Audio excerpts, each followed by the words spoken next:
ठाकुर का कुआं।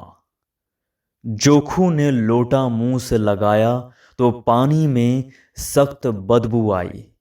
गंगी से बोला, ये कैसा पानी है, मारे बास के पिया नहीं जाता। गला सूखा जा रहा है और तू सड़ा हुआ पानी पिलाए देती है।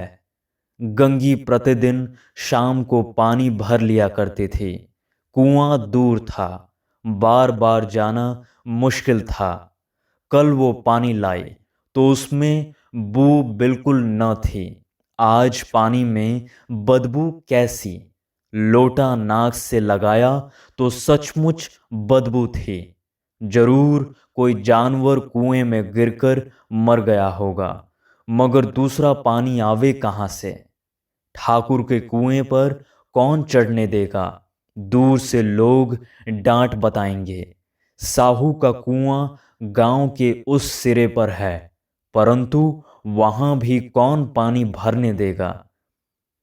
चौथा कुआं गांव में है नहीं। जोखू कई दिन से बीमार है। कुछ देर तक तो प्यास रोके चुप पड़ा रहा, फिर बोला, अब तो मारे प्यास के रहा नहीं जाता। ला थोड़ा पानी नाक बंद करके पी लूं। गंगी ने पानी न दिया। खराब पानी पीने से बीमारी बढ़ जाएगी, इतना जानती थी, परंतु ये न जानती थी कि पानी को उबाल देने से उसकी खराबी जाती रहती है। बोली, ये पानी कैसे पियोगे, न जाने कौन जानवर मरा है। कुएं से मैं दूसरा पानी लाए देती हूं। जोखू ने आश्चर्य से उसकी ओर देखा। दूसरा पानी कहां से लाएगी। ठाकुर और साहू के दो कुएं तो हैं, क्या एक लोटा पानी न भरने देंगे। हाथ पांव तुड़वा आएगी और कुछ ना होगा। बैठ चुपके से। ब्राह्मण देवता आशीर्वाद देंगे, ठाकुर लाठी मारेंगे, साहू जी एक के 5 लेंगे। गरीबों का दर्द कौन समझता है। हम तो मर भी जाते हैं तो कोई द्वार पर झांकने नहीं आता है। कंधा देना तो बड़ी बात है, ऐसे लोग कुएं से पानी भरने देंगे। इन शब्दों में कड़वा सत्य था। गंगी क्या जवाब देती, किंतु उसने वो बदबूदार पानी पीने को न दिया। रात के 9 बजे थे। थके मांदे मजदूर तो सो चुके थे। ठाकुर के दरवाजे पर 10-5 बेफिक्रे जमा थे। मैदानी बहादुरी का तो अब न जमाना रहा है न मौका। कानूनी बहादुरी की बातें हो रही थीं।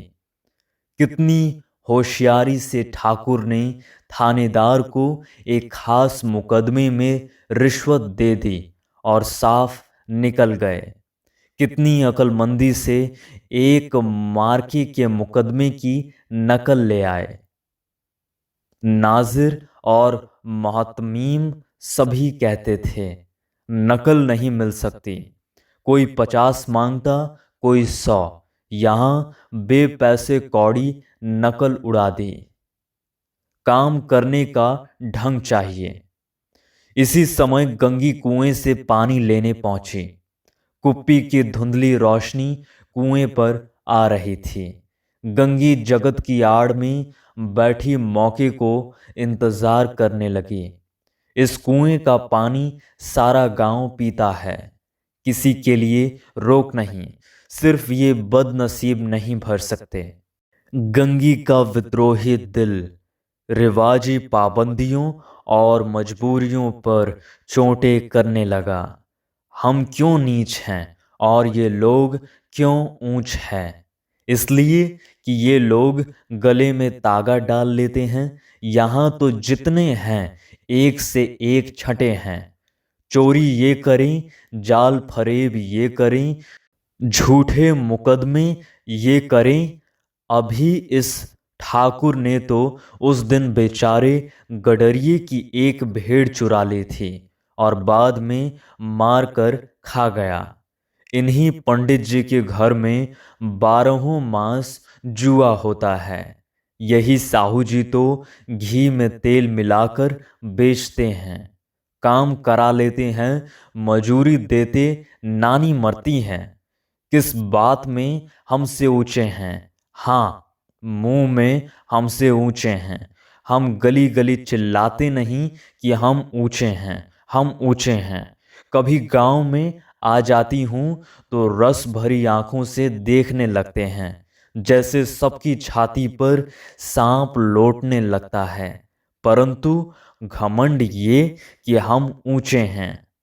कुएं पर किसी की आने की आहट हुई, गंगी की छाती धक धक करने लगी। कहीं देख ले तो गजब हो जाए, एक लात भी तो नीचे ना पड़े। उसने घड़ा और रस्सी उठा लिया और झुककर चलती हुई एक वृक्ष के अंधेरे साए में जा खड़ी हुई। कब इन लोगों को दया आती है किसी पर? बेचारे महंगू को इतना मारा कि महीनों लहू थूकता रहा, इसलिए कि उसने बेगार न दी थी। ये लोग कहते हैं कि ऊंचे हैं। कुएं पर 2 स्त्रियां पानी भरने आई थीं। इनमें बातें हो रही थीं। खाना खाने चले और हुक्म हुआ कि ताजा पानी भर लाओ, घड़े के लिए पैसे नहीं हैं। हम लोगों को आराम से बैठे देखकर जैसे मर्दों को जलन होती है। हाँ, ये तो न हुआ कि कलसिया उठाकर भर लाते, बस हुक्म चला दिया कि ताजा पानी ले आओ। जैसे हम लौंडियां ही तो हैं। लौंडिया नहीं तो और क्या हो तुम? रोटी कपड़ा नहीं पाती, 10-5 रुपए छीन झपट कर ले लेती हो। और लौंडिया कैसे होती हैं? मत लजाओ दीदी, छिन भर आराम करने को जी तरस कर रह जाता है। इतना काम किसी दूसरे के घर कर देती तो इससे कहीं आराम से रहते। ऊपर से वो एहसान मानता। यहां काम करते करते मर जाओ, पर किसी का मुंह ही नहीं सीधा होता। दोनों पानी भरकर चली गईं तो गंगी वृक्ष की छाया से निकली और कुएं के जगत के पास आई। बेफिक्र चले गए थे। ठाकुर भी दरवाजा बंद कर अंदर आंगन में सोने जा रहे थे। गंगी ने क्षणिक सुख की सांस ली। किसी तरह मैदान तो साफ हुआ। अमृत चुरा लाने के लिए जो राजकुमार किसी जमाने में गया था, वो भी शायद इतनी सावधानी के साथ और समझ-बूझकर न गया होगा। गंगी दबे पांव कुएं के जगत पर चढ़ी। विजय का ऐसा अनुभव उसे पहले कभी न हुआ था। उसने रस्सी का फंदा घड़े में डाला, दाएं बाएं चौकन्नी दृष्टि से देखा, जैसे कोई सिपाही रात को शत्रु के किले में सुराख कर रहा हो। अगर इस समय वो पकड़ ली गई तो फिर उसके लिए माफी या रियायत की रत्ती भर उम्मीद नहीं। अंत में देवताओं को याद करके उसने कलेजा मजबूत किया और घड़ा कुएं में डाल दिया। घड़े ने पानी में गोता लगाया, बहुत ही आहिस्ता, जरा भी आवाज न हुई। गंगी ने 2-4 हाथ जल्दी जल्दी मारे। घड़ा कुएं से मुंह तक आ पहुंचा। कोई बड़ा शहजोर पहलवान भी इतनी तेजी से उसे न खींच सकता था। गंगी झुकी कि घड़े को पकड़कर जगत पर रखे कि एकाएक ठाकुर साहब का दरवाजा खुल गया। शेर का मुंह इससे अधिक भयानक न होगा। गंगी के हाथ से रस्सी छूट गई।